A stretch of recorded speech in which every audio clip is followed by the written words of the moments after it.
Good morning, good evening, good afternoon, whatever time it is. You have tuned into the Color of Money podcast. I am Julia Lachey, and I am joined by my co-host, Emmerich Peace, Bowman Keaty, and we have a fabulous guest with us today. Since we have Bo today, Bo is going to interview Tiffany about some fantastic things. Bo, can you please tell us who Tiffany is and what we're going to talk about today? Yeah, this is a really exciting episode here because we've got Julia, we've got Emmerich, and we have the amazing Tiffany Curry with us, one of the leaders in residential real estate nationally. She's based in Houston. She has found a way to combine her love for real estate and her love of people to build a phenomenal business. And you know, here at the Color of Money, we always talk about our 4 pillars of how we build a phenomenal residential real estate business, how we have opportunities in investing in businesses and in real estate, how we can advance our leadership so we can lead in our communities, and finally, how we can have an opportunity to build wealth and change the racial wealth gap here in America and pass on generational wealth to the next generations that come. And Tiffany has an amazing story that lines up so well with those 4 pillars. So I'm so grateful to have her with her.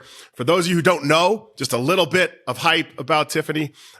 She owns the first 100% Black-owned Berkshire Hathaway franchise. She spent 14 years in the business servicing people all across the spectrum, and has now taken that to leading and launching one of the most successful franchises in Houston. She also, this past year, was on the 2022 Swanepoel 200 watch list of the most powerful executives and leaders in residential real estate in our residential real estate industry. We are so happy to have you with you. Thanks for joining us, Tiffany. Thank you so much, Bo. I'm super excited to be here. I love you guys so much. I've seen you guys from a distance, and I'm so excited about what you're doing. I'm even more excited and honored to be a part of this session today. So thanks. Maybe just to kick us off, I'm always interested. I always ask this question because I'm always interested in learning how people got into this industry. So just can you tell us a little bit about your real estate origin story? How'd you get interested in this industry and how'd you get started? Well, the funny thing about it is I was going to be an attorney. I decided to take a semester off in between my degrees. But somebody in one of my management classes was going to get her real estate license. And I said, you know what, that sounds fun. I'd like to do that. And so she never did, but she gave me the real estate school. And so I just took everything correspondence, and I said, you know what, on the 6-month break, I'll just try real estate just so I can learn, because I wanted to learn from an urban planning and development standpoint. So that's why I got my real estate license. And that 6 months has turned into 17 years. Wow. And I never went to law school. You're lucky, I think. You skipped it. I would say definitely blessed for sure, because I definitely did not expect to be here. Can you tell us a little bit about how, from starting out with an interest in communities and urban planning and law and getting into real estate, how did that evolve to owning your own business? The first thing I would say, it started with leadership, because, so in the idea, remember, I was going to get my license with someone else who knew a lot more about the process than me. I didn't know anything. So I just went off of what she gave me. And I took those classes while I was at the university, because they gave you the books. I bought the ones you take home. So I actually didn't know anything. Before you knew it, I had an inactive real estate license. And that's how easy it was to enter this business at that time. So I had this inactive real estate license, and my thought process is, I need to know what I'm doing. So the first thing I did was I said, well, let me get a loan officer's license. I never wanted to do mortgage, but I wanted to understand the money. Because I did know that if you don't understand money, the rest of this doesn't make sense. So I actually got the mortgage license as well. And I practiced that at a mortgage company, basically interning, learning how the money side of it worked. So when I did come out of schooling and actually start in real estate, using my actual license, I already understood the financial side of real estate. But at the same time, I didn't know real estate. So when I started, I started at a company that had about 500. Can I ask you a question about that? It's something that I'm always fascinated by. If I heard you correctly, you said you got into the industry and you had a desire to learn. Yes. So you learned before you earned. You didn't get in and say, I got to earn. You got in and said, I got to go learn. And I think you said, I became an intern That's right. at a mortgage company so I could learn the business. Can you tell me a little bit about that mindset that started with a desire to learn? So I've always had the mindset to learn from a very small child. So my grandmother taught me how to read before I went to school. And so because they wanted to put me in daycare, but I didn't want to go. I wanted to stay with her. So they let me stay with her. And she taught me before I went to school. And she always instilled in me, if you guys watch Scandal, you'll know the line that I'm about to use. As a person of color, you have to be twice as good. In order for you to have opportunities, you have to be twice as good. So she made sure that she instilled in me that I understood that I needed to know where I was. I needed to learn what I needed to learn. And I needed to be twice as good as anybody else if I was going to get a certain opportunity. Awesome. So sorry. That's Back to the story. So now you actually started practicing. So when I started practicing, the office that I went to, they had 550 agents. And I'll just say they're known as the training organization of the industry, which you guys hint. I'm in present company. So that's where I started. I started at KW, which was an awesome experience. But at the same time, it was so many people.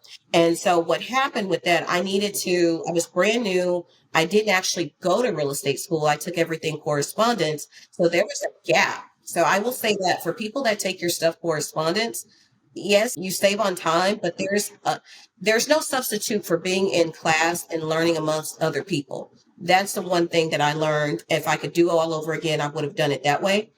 Because talking to people, you learn what you need to know from different people's experiences. And I didn't have that. So I came in with this license and now I need to figure out how to use it. So I decided to get involved. HAR sent out an email and you got to remember, I was a very young realtor at the time, and I looked even younger than what I was because we do look like that. And so most of the people I was seeing, they were like, how old are you? And so that was a challenge for me to overcome. So I said, you know what? I need to learn what I'm doing. I need to be really sharp at this thing. So HAR sent out something that says, if we do a Young Professionals Network, would you get involved? And I said, yes. And then the rest is history. So I got involved in YPN in Houston. That's the Young Realtors Professional Network. And it was the most awesome experience because you meet people that are, even though you are similar in age, everybody's experience level is different. Everybody's business is different. Some people are second, third generation. Some people are first generation and they're just killing it. And that's where I learned is real estate. Your success in real estate is about your hustle. It's about the way you take care of people, and it's about what you know. Emrick, you're one of these folks that's really been, for those of you who don't know, Emrick has built one of the best learning and growing environments. And I'm interested in how you guys think about what are the characteristics. You just talked about what are the things that are necessary for somebody to thrive in this business. Because we have some listeners that are very experienced. We have some listeners that are just getting into the business. So how do you think about what people should be looking for in an environment, when you're getting going? And I don't know, Emrick or Tiffany, how you guys have seen that. Because I see you guys as folks that have really created or thrived in an environment of building that space where one can flourish. In asking that question, Bo, it's really about the spirit of the people in that environment. You can be in a learning environment because the information can be there. If the spirit of the people in that environment does not espouse the learning in which they're willing to share, then it doesn't work well. So it's the spirit of the people coupled with the information that's available. So it's two-part. It's two-part. That's true. Emrick, do you mean the spirit of the people or the mindset of the people? The spirit of the people. Because you can have the mindset of being learning based. However, if your spirit is not one of a sharing spirit, the information that you're giving and you're delivering can still come off as disingenuous to the person on the other end, and they never get your message. Okay. They never get your message on a continuous basis. Maybe on that one time. However, you're not feeding their spirit, which is totally different. Not totally different. It's just a different component for a long-term growth opportunity or a long-term growth perspective. Okay. That's so true. So Tiffany, you were sort of talking a little bit about what those characteristics were. So what do you think contributed to your rapid growth and success in the industry? The number one thing I would say, hunger and drive. Two of the same things. What Emmerich said is you have to have a passion for what you're doing. I feel like if you don't have the passion, if it's all monetary, and I tell people this all the time because I get calls from lots of people all the time, and the first thing they say is, I want to sell $1 million homes, and I just want to make big checks. That's red flag number one. We're in a business that's not just relationship, it's relationship driven. However, when people make moves in residential real estate, it's because something in their lives have changed. Whether it's they've gotten married, they've gotten divorced, they've had kids, they have parents coming back to live with them, they're moving for a job, there's something happened with their job where they have to downsize or they're upsizing, either or. So you are a part of somebody's journey. And a very important moment in their life and a very, very important time in their life. And if your only focus is, I want to make a bunch of money off of you, that's not going to work. And it's ironic because what I have seen, especially over the time that I've had a company, I get calls, I can't tell you, from people from all over the US. And the fabric of what they're saying is the same thing. They're chasing money. And as long as you chase money, and in this business, I can speak for this business, but from what I've seen, as long as you chase money, you're going to have a hard time. Authenticity and your spirit. What Emmerich said, people can feel your spirit. So in the 17 years that I've been in this business, 83% of my business has never looked like me. And I had not thought of that until a good friend of mine brought that to my attention probably about 9 years ago. And so we decided to sit down and look at that. Why is that? Because I felt like, what am I doing wrong? That was the first thing that came to my mind. I didn't see it as a bigger picture. Wait a minute, Tiffany. So you said that 87% of your business does not, 83 does not and did not look like you. And you thought, what am I doing wrong? Mm-hmm. Which is interesting because for a lot of Black agents, 87% of your business does look like you. And they too are saying, what am I doing wrong? Yeah. See, I was thinking in the reverse because I was thinking, why am I not attracting more people that look like me? Why am I losing my community? Why is my community not attracted to what I'm doing? Wow. And that was a big mistake. It wasn't that they were not attracted to what I was doing because they were using me, but it's just that I had a more diverse business. I had a more diverse business because we go back to the education component. We come back to the authenticity component. We come back to the spirit. People want to do business with people they trust, people they feel like have their best interest in mind, and more and most important, people that know what they're doing. So the education, I've always had a lot of education within the industry, but more so, I've also always had a huge network of other realtors because remember, I started in YPN. And I excelled really quickly in YPNs. And so with that, you have an entire network. So not only am I now learning at the local level, I'm now learning at the national level, which trickled down to the state.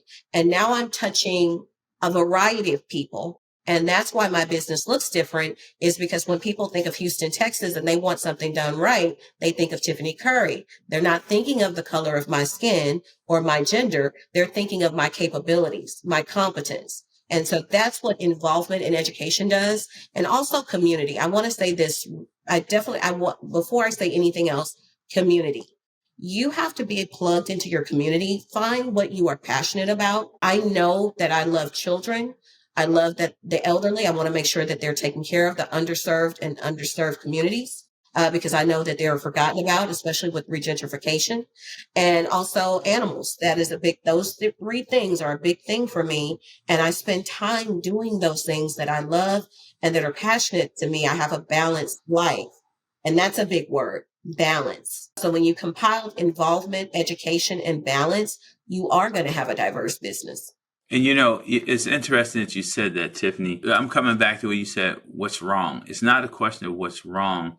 It's more of a question of what's right.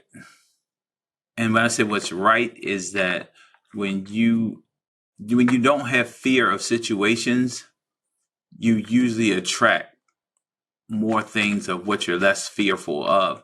And a lot of times, like in our community, we don't attract other business because we're fearful to a certain degree that we may be inadequate in that environment.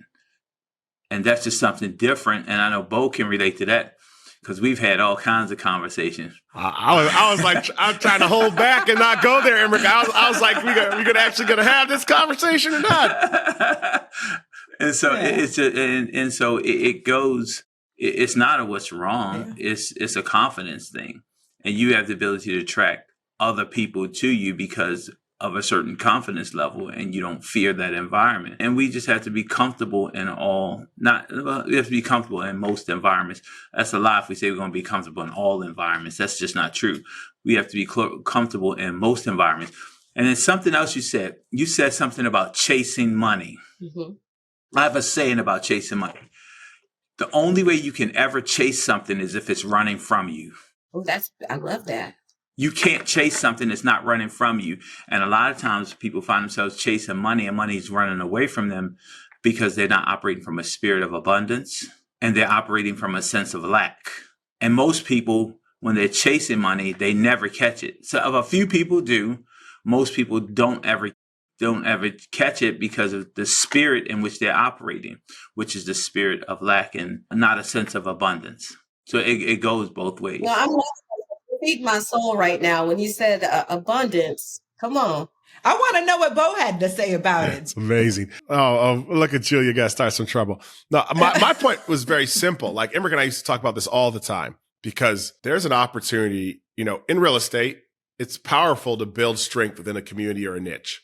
And so if there's a community that you are well known in, people you associate with, there's real power in having deep penetration into that community. My view was a little different. It was simply that I want to do business and I'm doing business in America. And if we only make up 12% of the people in America and I limit my business to only serving 12% of the people, then I've limited my business. And I had no intention to limit my business because I didn't want to build a great Black business. I wanted to build a great business. Yes. I just had a different goal. And so I don't think those things are necessarily at odds with each other. There's value in going deep into relationships and communities that you're a part of, that you value, that you can uniquely serve, that you understand. And from a business standpoint, there's value in, as Emmerich said, not having to fear to attack the whole market because we aren't the whole market. We are only a part of the market. And so my view was, hey, I've got a limited pool. I got to grow big. And so I got to be able to, I got to look at my market as the whole market, even if I have certain sensitivities or things that I focus on that make me more interested in delivering a certain set of services or a certain, serving certain groups of people. So it's just to me, it was a math problem. Well, and that's why I said, when she said, what am I doing wrong by not attracting? There's a lot of agents I know are like, I don't know why I can't get anything other than Black clients. I've been trying so hard to get in. And so it was interesting how you framed that and how your mindset thought about that. Yeah. Yeah. And I thought about it from that perspective because when I was talking to my Black friends in real estate and they were telling me about the percentages of their business, that's where that mindset came in. It was like, okay, well, what am I not doing right? And then, of course, years later, I realized it wasn't what I wasn't doing right. I actually was doing what I was doing wrong. I was actually doing things right. And that comes back from the leadership journey. And that confidence, that was a big word that you used, because that confidence more than likely came from my leadership journey, because during that leadership journey, I entered most rooms where there were people that did not look like me. So I became comfortable around them. And I was always, because remember, this goes back to my grandmother teaching me and starting me out at a very young age before I went to school. And she instilled in me, if your education is where it needs to be, if you know what you need to know, you are not inferior in any room. And that's one big thing that she always taught me, because she said, the mind, most things are mindset. What you believe is what you achieve. And even though it rhymes, she was absolutely right. Because any room that I enter, no matter who's in that room, I never feel like I'm the underdog. Good work, Grandma. Good work. Good work. How did that confidence play a role in your decision to say, hey, I'm not just going to practice real estate, I'm going to own a real estate business? What made you decide to open your own real estate business? Well, two things. One, when I first entered this industry, I always knew at some point I wanted to own my own company. And for the first 5 years, I was still not thinking that real estate would be my primary career. I was still thinking of going back and going to law school. And I had fears and reservations within those 5 years that too much time was passing me by, that I was waiting too long. So from that mindset, I was partially halfway in and halfway out, if that makes sense. And that played a major role in my first 5 years and the growth that I did or did not have in that first 5 years, because I was still thinking I need to put this needs to be a side thing, and I need to be in law school. If I don't go to law school, there's so many things that I will not be able to accomplish, which was absolutely wrong. Everything that I wanted to accomplish in my life as an attorney in terms of socialism, political involvement, community involvement, making an impact, I've done those things in real estate in a very much shorter amount of time. And I've had more visibility because although there's a sea of realtors, and you guys know this, particularly in Houston, in our market, I would say, pre-COVID, 85% of the business is done by the top 15% of the agents. I know nationwide, right, it's about 80-20 or somewhere in between there. So even though it's a big pool of people, it's a very small community. So the people that are actually involved or working in real estate, we know one another. Even with 50,000 realtors being here, we know one another. And so I think because I still had that in my mind, I was fearful that I was not going to be as successful in my life if I do not go to law school. So the first 5 years, that was a big piece of what was going through my mind. And I was getting nervous, and I won't kid you, I was getting scared because I was like, I'm letting too much time pass me by. I'm getting older, and, I'm probably going to lose opportunities that I would have had if I had just gone ahead and did this law school thing after those first 6 months. So I felt myself pushing away. And then I think it was a group that I was with, a group of people. And I always tell people, your circle, and when you look around your circle, if nobody in that circle inspires you or aspires you to be something that you never saw yourself becoming, you need a new circle. In terms of business, you need a new circle. And my circle started to change. And that happened from the volunteer area. Because you got to think, all these people that are in this volunteer realm, each person is doing something different. And so as my leadership became stronger and I began to elevate, I became a liaison for the NAR president in 2014. But also in 2012, before that, a good friend that you guys know, I'm sure you guys know Koki. Koki was invited to be on this PAG. It's a presidential advisory group. And he was not able to do it. And so they needed to fill it with another YPN. So I was his replacement. At that table, I got to sit with the heads of major commercial brokerages, the past NAR presidents from many previous years, well before me, people that own major real estate franchises and brokerages. And so now I'm the baby in this room. And these people have done a lifetime of things. So when you get to a table like that, if you're motivated to become anything, there's no way that you don't see ownership being around those type of people. You said something that struck a chord with me. You said, as I got older. No, you didn't get older. You became more mature. I like that. Wiser. Yeah. See, when you reach a certain point in life, it's about maturity, not older. That's over, and I understand that part. So here's what you just brought up something.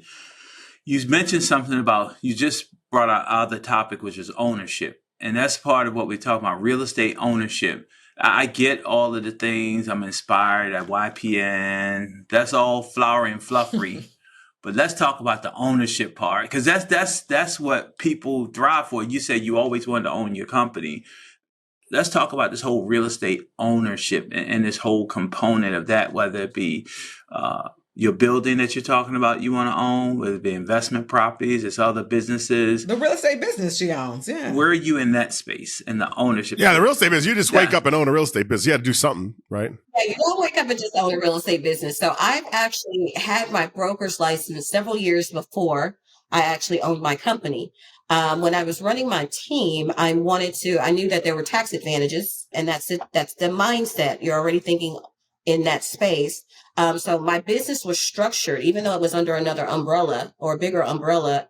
I was still under another company. I had already set my business up in the form of ownership. So I already had an LLC. I already was getting paid under that LLC, and everything was structured as a company, even though I was under another company. And ownership for me, people were like, you should start your own company. As soon as I got the broker's license, they were like, you need to just go and start your own company. That was not my mindset. I was like, no, I'm not going to do that. What I'm going to do is I'm going to set myself up as a company within a company. A company within a company. Keep going. I'm cheering you on. I'm going to set myself up as a company within a company. I'm going to start to do my taxes that way. I'm going to start to do my payroll that way of my team. I'm going to start to do things that way so I can, if I fall, first of all, I have people that I can go to that are already running a bigger umbrella on top of me. And then two, so I can actually start to practice this rather than just throw it out there. And so the idea of ownership, because I always knew from day one that I wanted to be an owner. It wasn't a matter of if, it was when. And so I am a person that I believe in the spirit, and I do things when I feel like I hear the voice of God, whether it's a sign or an image or just a feeling, and I operate that way. And so in 2019, I was beginning to feel a huge shift, and I was like, you know what? It's time. I'm ready to become my own company. And I was also in leadership at that time for NAR, and we were traveling with all the multicultural groups. And at these places, we would see all the franchises there. So they were trying to wave everybody down to talk about franchises, where most of the people were passing them by. And this is our group. This is our demographic. Most of the people were passing them by. They were just trying to see what they were giving away at the tables. But I decided, you know what? Let me ask you, what are you offering? If I start a company, what type of support and systems are you going to have that is actually going to, number one, complement my business, and number two, complement the people that are going to work for me? So that was the mindset. And then the office that I was at, I was in the luxury collection division. They got rid of that office. Their lease was up. It was their most expensive rent. So they consolidated. Because money was tight. So they consolidated. And that shift, it was pushing me. I was getting uncomfortable. Like I was already moving, and I was like, if I'm going to do this move, then it may as well be my own move. So I'm ready to become an owner. And so I voiced that because I'm also a person that believes in what you speak. There's power in the tongue. So I started to share with people. And I told the broker that I was with, because one of the things that I've never been is a person that does things behind people's back. I have respect for people, especially people that have stuck with me, or that we've done things together. So I talked to the broker that I was with, and we had a long conversation, and I told him I was interested in ownership. And I told him I'm possibly also interested in doing a franchise. And he said to me, well, I will support you. First, he gave me a long speech. That was the first thing. But he told me only 25% of the people that ever come to me and say they want to be their own company will actually make it.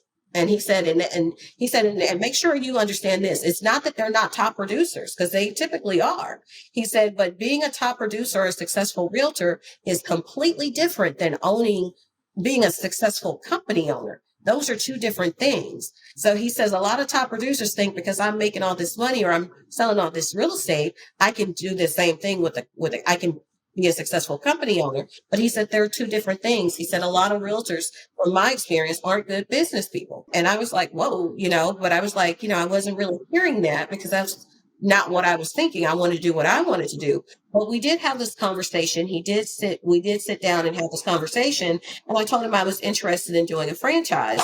And at that time, there was a company called Real Living, which was a smaller arm of Berkshire Hathaway. Because I knew he had most of Houston, and there were already two in Houston. So I said, I'd possibly look at that too. So I went and looked at that, but he said it was interesting. It's funny too. This is why I always believe in transparency. I shared with him what I was thinking, and he actually blessed it, because he shared with me afterwards. He says, well, they won't talk to you because you're under my umbrella. My franchise agreement will not allow them to talk to you, because it's a violation of my franchise agreement. He said, however, I will give them permission to speak to you. And see, I never knew that. You know what? We'll have to have you back, Tiffany, to talk about franchise ownership because I'm fascinated by this conversation. There's a lot of people often that say, why do you work for Keller Williams? Why don't you go open your own thing? I know they tell you that, Emrick, because Emrick has the largest Black real estate brokerage in the country. And they probably just break off on your own. But why would somebody like you want to be in a franchise? Just do your own thing. I mean, you are Gary Keller, but so it's interesting, when you share your perspective about the benefits of you being a franchise of Berkshire Hathaway and why you wanted to do that. So we'll definitely have to have you back to talk. I want to know a lot more about that mindset and that process of owning a franchise rather than being a small broker. Yeah. I love that. I think definitely that would be a great topic and one that's much needed, especially for our community. Yeah. Woo, I love Lord. it. Yes, I love yes, it. yes. I love it. I couldn't agree more. I love one thing though, Tiffany. I want to go back to one thing you said. I 100%. Let's stamp that. Let's do a franchise ownership because I also think the entryway into business. Oh my gracious. Really, really matters. And you just said it's very different between being a successful realtor and a successful business owner. And people got that all confused sometimes. They do. But I want to point out, I wanted to stamp one thing that I think is so interesting and says so much about you, which is that when you went to go lead and do something, you were conscious of and thoughtful about the person that you worked for. And I always say to people that if you want to have people determine wealth for you, you need to investigate the relationship you have with the person you determine wealth for. And if you are unwilling and ununderstanding of why you are in a system where you create wealth for somebody else, you are not going to know how to go build a system where other people are in a wealth creation relationship with you.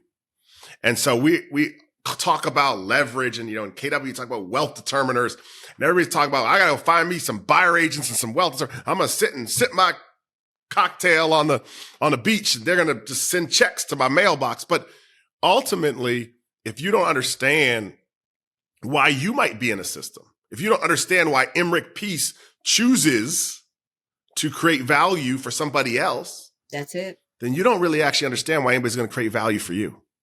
And I don't think we ask that question enough.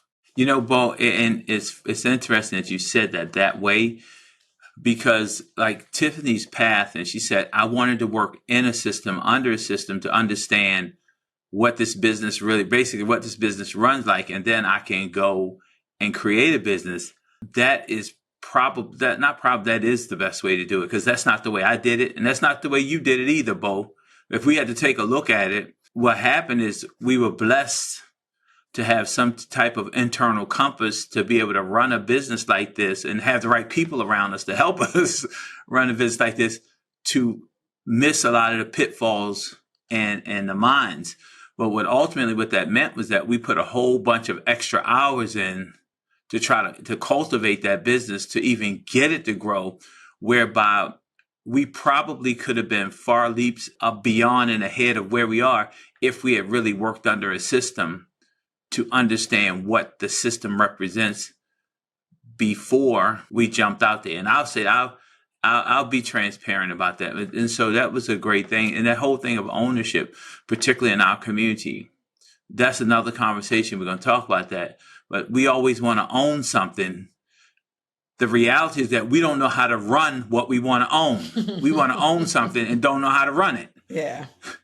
That's a setup right there. Because then you want to be the broker, and what you end up being is broker than everybody else. You're the broker that's broker than everybody else. We're getting us going.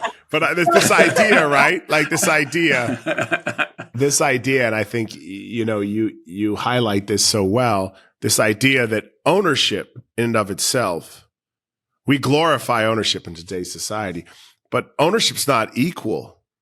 You could be an owner and writing checks every day to pay the bills, and it could be a huge financial drain, or you could create huge amounts of wealth. And so the question is, what do you own? Are you prepared to make it work, right? And do you have the right relationships? It might be that owning that studying under somebody else or owning part of something is better than owning all of something. You've had this great example of going out and owning it. Yeah. Wait a minute, Bo. The most important thing is, do you have the ability to run it? Mm-hmm. Ability is... Well, and do you want to learn how to run it? Exactly. I think that's interesting. So can you talk to us a little bit? because we've had a great conversation. I know this is a topic we could probably have multiple sessions on. So let's come back to this idea of franchise ownership. By the way, Julia did give us a little wrap-up symbol about a few minutes ago. We got to hit one more thing, and that is the importance of wealth creation in our community. For sure. And, you've blazed a trail in going out there and doing that. I know your involvement in your community and the passion you have for giving back. Can you talk to us a little bit? We talked about why representation is important, but why is wealth creation important in our community? And how do we achieve that? How do we change the statistics we all know that are so skewed in our community? Well, first and foremost, I want to commend us as a people for where we are today. Because think about it, we're not so many generations out of slavery. I just want to say that. And to be living in our time right now with what we're seeing in the world, what we're seeing in America, but also what we're seeing right here, the four of us right here. This is huge.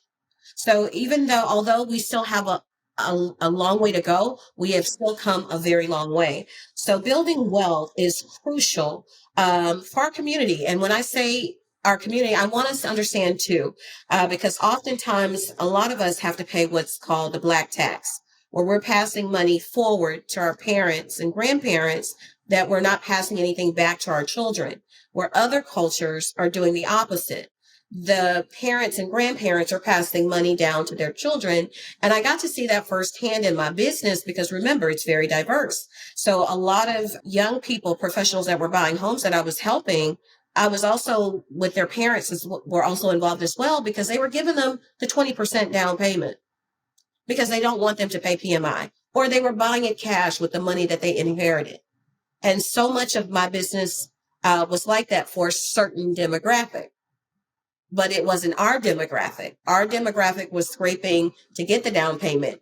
Mom and dad and auntie and all these people had so much input when they were coming out to look at homes with them. They were interfering in the transaction, but they weren't bringing anything monetary to the transaction, if that makes sense. So building wealth is very crucial for us because number one, with our office space, especially under a franchise, we of course have to have brick and mortar. Originally, we were going to do this 7-year lease for this immaculate build out in a prime area. And then I looked at the gross amount, and it was over 7 figures that we were going to be spending on this over that time. And I thought about it, I can buy a building for that. And in 7 years, right, after we do all that, I'm doing that for somebody else's property. And when that lease is up, if I want to stay there, my rent is going to go up. It was going up anyway, but it was going to go up that much more because we would have made it that nice. So I thought to myself, I said, you know what, why don't we do this, but in our own space that we own? That way, in 7 years after it's completed, a couple things. One, we lease out enough of the building to where our tenants are paying for the mortgage. So we get rid of our overhead for brick and mortar, just let somebody else pay that, but we actually own it. That's number one. And number two, 7 years from now, it will be worth a whole lot more than what we paid for it. And it's actually not costing us to actually hold it. So I started to think, I said, we'll work smarter and not harder. We'll put a mortgage company in there. We'll put an insurance company in there. We'll put a tax service in there. We'll put these other businesses that could be feeder businesses for our business where we can complement one another, where we create business opportunities for one another. But more importantly, they take care of one of our biggest overheads. And so I started to think like that. I said, I want to build wealth. As I was sharing with you guys before the call started, in 2019, 3 Houston brokerages, well-known Houston brokerages, went out of business. All 3 of those companies were doing over $1 billion a year in sales. And when you ask yourself, you're like, they have all these agents, they have all this production. How could they be out of business? How could they be out of money? They were bleeding money for years because they have all these agents, they have all these things. But one of the things I noticed that none of them owned their real estate. They all had these very fancy big offices that cost all this money in very prime areas of Houston.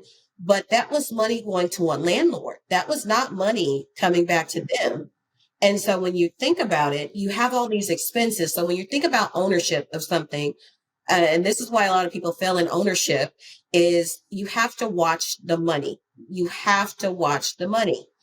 People are more focused on the more money I spend, the more money I make. That is not always the case. And so that was the biggest thing. My fear was that I did not want to be one of those companies. And because that happened right before I started my brokerage, two of the companies actually merged. One actually got lost in a bigger merger because their books weren't what they said they were going to, what they said they were. So the company that they were going to merge with that were going to pay them end up having not to pay them a dime.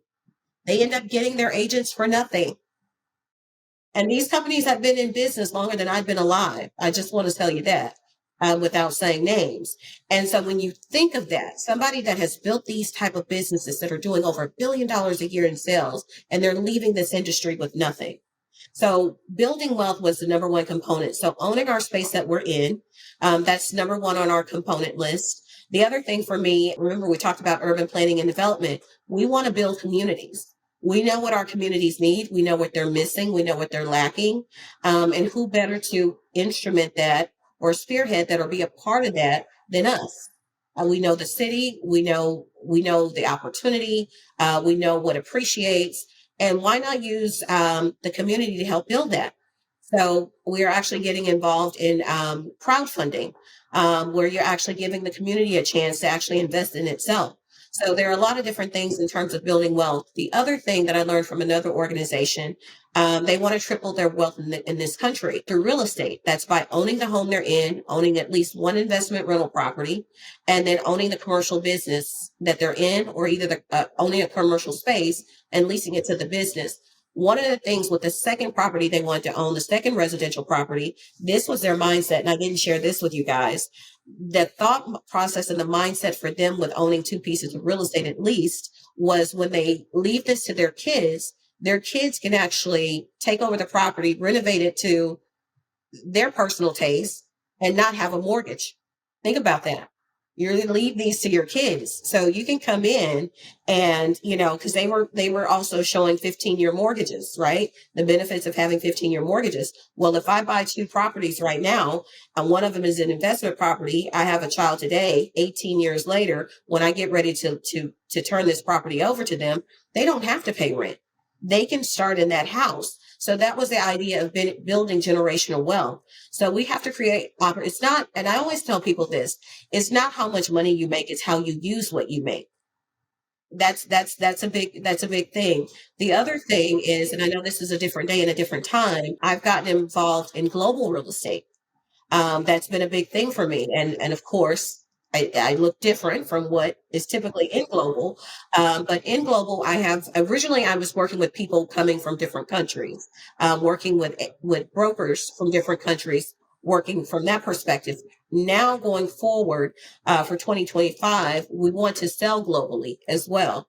And in that, what we've started to learn and learning some of these other countries, there's investment opportunity in all these different places where we as American citizens can actually own real estate and lease it out in other countries. So we're going to be taking a group of our clients to go abroad to another country with a friend who's a broker that knows those countries, and showcase to them the investment opportunity that they can actually invest and buy in those countries. And some of us can actually partner on a few deals in those countries.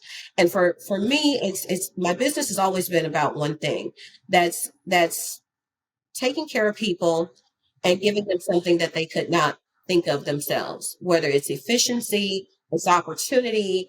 And from the global standpoint, when I saw that, I was like, you know what? I want to share this. I don't want to just do this myself. I want to share this with other people. I want to share this with agents. I want to share it with agents that, not just the agents within our organization, but I want to share this with other people, because we're seeing all these companies come in and buy U.S. real estate.